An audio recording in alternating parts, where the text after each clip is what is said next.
Dito, paano mo malalaman na dapat mag-TP na para masakyan mo lahat ng signal? Okay. Unang-una po, wag niyo sakyan lahat ng signal. Pumili lang po kayo ng mga sasakyan ninyo. Hindi niyo po kailangan sakyan yung signal. Out of the 10, all you need is 2 or 3. So, importante po kasi dito when you're using a system, kailangan meron niyang risk management, which is tinuro din natin. So, one at a time. So, meron tayo ding rule dito na TP when happy. So ako ginagamit ko po siya sa gold. Pag umakyat na ng $2 yung gold, TP na ako doon.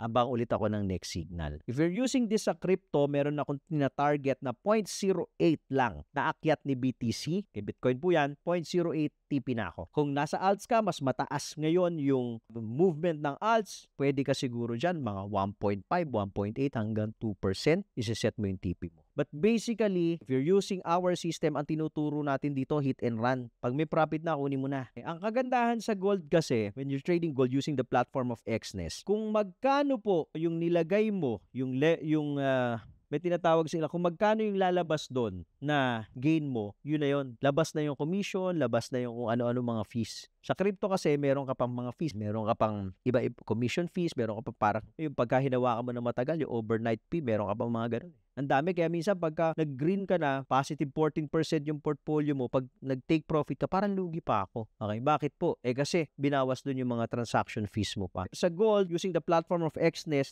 may Bitcoin din naman sila ha. Sa gold, using the platform of Exness, pwede ka mag-trade ng Bitcoin ng gold, net na mapupunta sa'yo. So, ang daling mag-decide eh. Follow for more Tito Moves.